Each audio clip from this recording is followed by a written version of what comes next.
আমন্ত্রণ দেশ বাংলায়, আপনাদের সঙ্গে আছি আমি সাইমন রহমান। শুরুতেই সংবাদ শিরোনাম।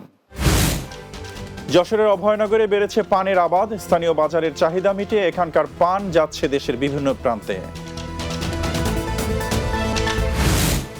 এবং রাজশাহীর গোদাগাড়ি এবং পুঠিয়ার পুকুরে ডুবে 3 শিশুর মৃত্যু, এলাকায় শোকের ছায়া।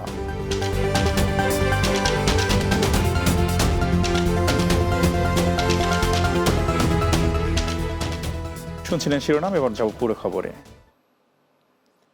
যশোরের অভয়নগরে বেড়েছে পানের আবাদ, স্থানীয় বাজারের চাহিদা মিটিয়ে এখানকার পান বিক্রি হচ্ছে দেশের বিভিন্ন প্রান্তে। লাভজনক হওয়ায় পান চাষে ঝুঁকছেন উপজেলার কৃষকরা। তবে পানের ভালো ফলন ও চাহিদা থাকলেও দাম ভালো না পাওয়ায় উৎপাদন খরচ তোলা নিয়ে দুশ্চিন্তায় চাষিরা। যশোরের অভয়নগর থেকে জসিমউদ্দিন বাচ্চুর প্রতিবেদন, জানাচ্ছেন সুরাইয়া সীমা।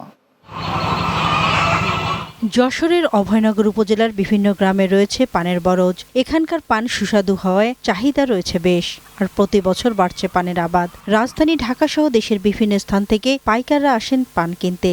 তবে পানের ভালো ফলন হলেও দীর্ঘদিন ইউরোপীয় ইউনিয়নের দেশগুলোতে পান রপ্তানি বন্ধ থাকার পর আবার চালু হলেও পানের হারানো বাজার আর ফেরেনি। এতে বর্তমানে ভালো দাম পাচ্ছে না বলে দাবি এই অঞ্চলের পান চাষিদের। আমাদের অঞ্চলে যত লোক আছে এগিয়ে পানের পরেই সংসার, কিন্তু সে পান যদি বিক্রি না হয় তাহলে এরা চলবে কি? এরা খুব সমস্যার মধ্যে আছি। তার যদি ডাইনে বাই কোনো না থাকে, আয়ের কোনো রাস্তা না থাকে, তাই পান চাষ করতে পারবে না।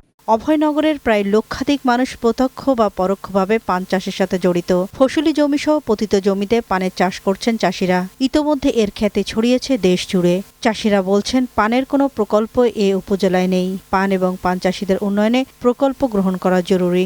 অভয়নগরে পান চাষিদের জন্য কোনো প্রকল্প নেই, আমরা কোনো উপকারিতা পাচ্ছি না। আগে 1 পণ পান বেচতাম 1 থেকে 150 টাকা, এখন 1 পণ পানের দাম হলো 15 থেকে 20 টাকা।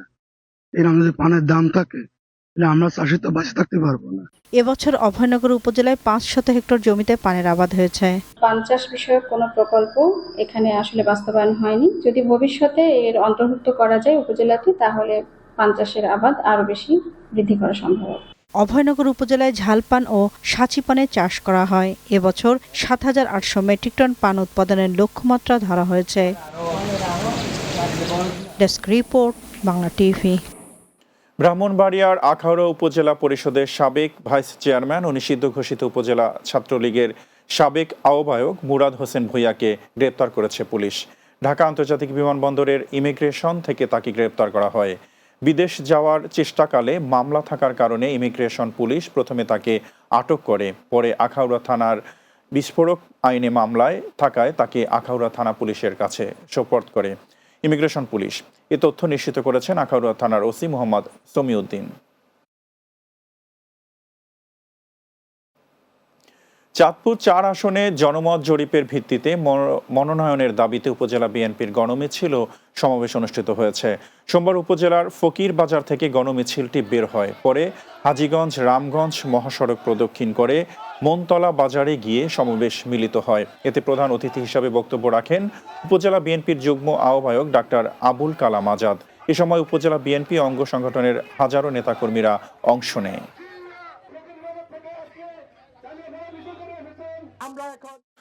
বিএনপির কেন্দ্রীয় ক্রীড়া বিষয়ক সম্পাদক ও ঢাকা মহানগর উত্তর বিএনপির আহ্বায়ক আমিনুল হককে সংবর্ধনা দেওয়া হয়েছে।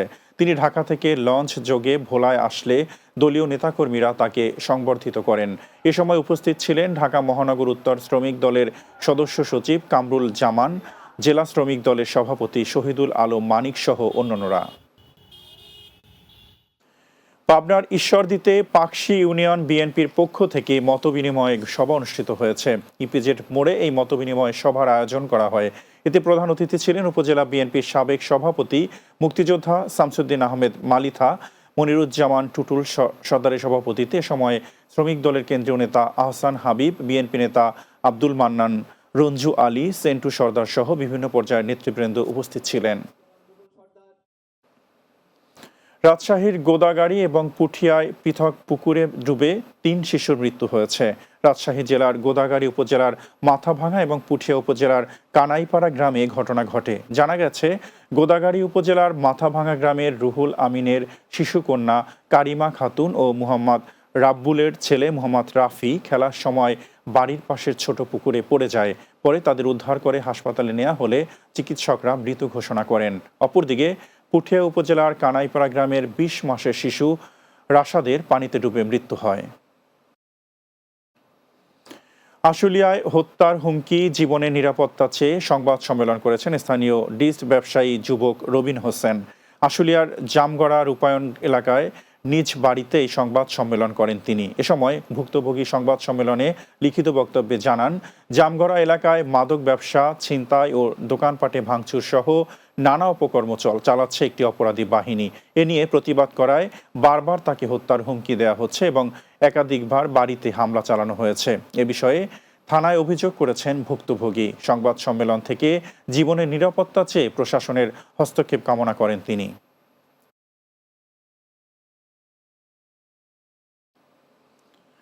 নোয়াখালীর বেগমগঞ্জে মোসলেউদ্দিন হত্যার বিচার ও প্রকৃত আসামিদের গ্রেপ্তারের দাবিতে সংবাদ সম্মেলন করেছেন নিহতের মা মুফাসসেরা বেগম। চৌমুহনী প্রেস ক্লাবে এই সংবাদ সম্মেলনের আয়োজন করা হয়। এ সময় নির্দোষ কাউকে হয়রানি না করার আহ্বান জানান তিনি। এই হত্যার সাথে জড়িতদের দ্রুত গ্রেপ্তার ও দৃষ্টান্তমূলক শাস্তির দাবি জানানো হয় সংবাদ সম্মেলন থেকে। এতে মোসলেউদ্দিনের পরিবারের সদস্যরা উপস্থিত ছিলেন।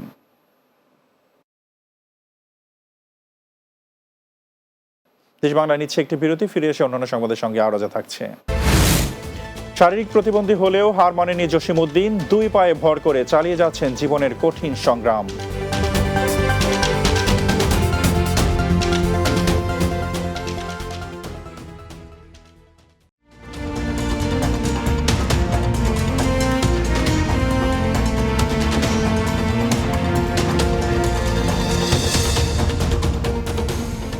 দর্শক, বিরতির পর দেশ বাংলা স্বাগত আরো একবার।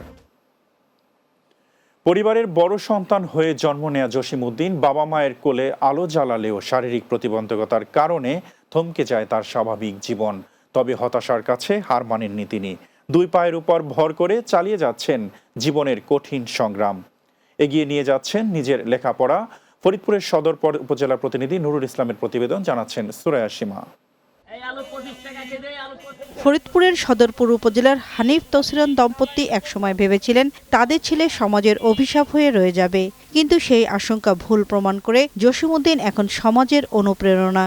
প্রাথমিক ও মাধ্যমিক শিক্ষার গণ্ডি পেরিয়ে বর্তমানে তিনি ফরিদপুরের রাজেন্দ্র কলেজের ডিগ্রি 2য় বর্ষের শিক্ষার্থী। পড়াশোনার পাশাপাশি সবজি বিক্রি করে পরিবারের ভরণ পোষণেও অবদান রাখছেন তিনি। পাও দিয়া ওজন দিতেছে, পাও দিয়া মাল উঠাইতেছে, নামাইতেছে, ঠিক আছে। তারপর আবার লেখাপড়াও করে ওই পা দিয়া। নানা বাড়িতে থেকে লেখাপড়ি করতেছে, পাশাপাশি কাঁচামালের দোকান করতেছে। মাপটা ভালো, বেচা কেনা ব্যবসাটা ভালো লাগে, এই কারণে ওটাতে মালে আমরা। তবে 26 বছর বয়সী জসিমউদ্দিনের জীবনের অনেক যুদ্ধ থেমে যাচ্ছিল হাতের ছাপ না দিতে পেরে দীর্ঘদিন ধরে ভোটার তালিকায় নাম লেখাতে পারেনি বলে। ফলে নাগরিক অধিকার থেকেও বঞ্চিত ছিলেন তিনি। সম্প্রতি সে সমস্যার সমাধান হয় খুশি জসিম। 2024 সালে শেষের দিকে আমাকে নির্বাচন অফিসে গেলাম, পরে অনলাইন করাইলো। অনলাইন করানোর পরে বলে ফিঙ্গার দাও। ফিঙ্গার দেওয়ার গেছি, পায়ের ফিঙ্গার নেবে না। পায়ের ফিঙ্গার ছাড়া তো আর আমার হাতের ফিঙ্গার দেওয়া সম্ভব না। তারপরে ইউনো স্যার আমাকে আশ্বাস দিয়েছেন, আগামীতেও তাকে সার্বিক সহযোগিতার আশ্বাস দিলেন নাগরকান্দা উপজেলা নির্বাহী কর্মকর্তা। বাংলাদেশে যে কোনো চাকরির আবেদন করতে হলে এনআইডি কার্ড লাগে। তো এই এনআইডি কার্ড প্রথম যেটা, ওটা যখন পেয়ে যাবে তখন ও বাংলাদেশের যে কোনো সার্ভিসে আবেদন করার যোগ্যতা অর্জন করতে পারলো। জীবনের প্রতিটি পদক্ষেপে লড়াই করে এগিয়ে চলা জসিমউদ্দিন প্রমাণ করেছেন প্রতিবন্ধকতা মানুষকে থামাতে পারে না, বরং দৃঢ় মনোবল পারে সব বাধা জয় করতে। Desk report, Bangla TV. বিশ্ব হৃদরোগ দিবস উপলক্ষে নারায়ণগঞ্জের রূপগঞ্জে ইউএস বাংলা মেডিকেল কলেজ হাসপাতালের উদ্যোগে র্যালি ও আলোচনা সভা অনুষ্ঠিত হয়েছে। সোমবার উপজেলার তারাবো পৌরসভার কর্ণগোপ এলাকায় র্যালি ও আলোচনা সভা অনুষ্ঠিত হয়। এ সময় বক্তব্য রাখেন ইউএস বাংলা মেডিকেল কলেজ হাসপাতালের অতিরিক্ত পরিচালক brigadier general GM Monirul Islam, US Bangla Medical College হাসপাতালের হৃদরোগ বিশেষজ্ঞ অধ্যাপক Abul Hasnat Zafar, US Bangla Medical College হাসপাতালের অধ্যাপক আরিফ মোহাম্মদ সোহান সহ আরও অনেকে। টাঙ্গাইলের নাগরপুর উপজেলার সলিমাবাদ ইউনিয়ন বিএনপির উদ্যোগে ছাতা বিতরণ করা হয়েছে। সলিমাবাদ ইউনিয়ন বিএনপির অফিস প্রাঙ্গণে ছাতা বিতরণ করা হয়। আশিকুর রহমান তুহিনের পৃষ্ঠপোষকতায় নাগরপুর উপজেলার 12 ইউনিয়নে পর্যায়ক্রমে ছাতা বিতরণ করা হচ্ছে। সলিমাবাদ ইউনিয়ন বিএনপির সভাপতি মোহাম্মদ সাজ্জাদ হোসেন পল এর সভাপতিত্বে অনুষ্ঠানে প্রধান অতিথি ছিলেন উপজেলা বিএনপির সভাপতি বীর মুক্তিযোদ্ধা এম এ সালাম। অনুষ্ঠানে উদ্বোধন করেন উপজেলা বিএনপির সাধারণ সম্পাদক মোহাম্মদ হাবিবুর রহমান হবি সহ অন্যান্য নেতৃবৃন্দ। গাজীপুর সদর উপজেলার বাড়িয়া ইউনিয়নে সংরক্ষিত মহিলা মেম্বার মর্জিনা বেগমের বিরুদ্ধে অনাস্থা প্রস্তাব এনে সংবাদ সম্মেলন করেছেন ইউনিয়ন পরিষদের জনপ্রতিনিধিরা। ইউনিয়ন পরিষদ কার্যালয়ে আয়োজিত সংবাদ সম্মেলনে সর্বসম্মতিক্রমে অনাস্থা প্রস্তাব ঘোষণা করা হয়। ইউপি সদস্যরা বলেন, মর্জিনার বিরুদ্ধে ভাতা প্রদানের নামে ঘুষ আদায়, সাধারণ মানুষকে হয়রানি, এমনকি দুর্নীতি আড়াল করতে চেয়ারম্যানের বিরুদ্ধে অপপ্রচার করেন অভিযুক্ত ইউপি সদস্য মর্জিনা। সংবাদ সম্মেলনে ইউপি সদস্য মাসুম মোল্লা, মজিদ ভূঁইয়া, মঞ্জুর আলী, মোতালেব গাজী, মাওলানা শফিকুল ইসলাম, সাবেক সদস্য বাচ্চু মিয়া সহ অন্যান্যরা উপস্থিত ছিলেন। এ সম্পর্কে মর্জিনা বলেন, তার বিরুদ্ধে আনীত অভিযোগ মিথ্যা।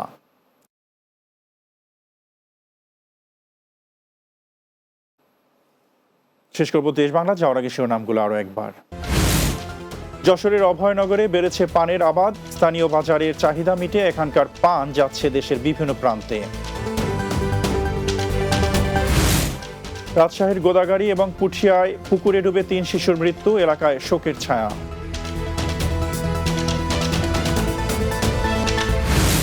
এবং শারীরিক প্রতিবন্ধী হলেও হার মানেননি জসিমউদ্দিন, 2 পায়ে ভর করে চালিয়ে যাচ্ছেন জীবনের কঠিন সংগ্রাম।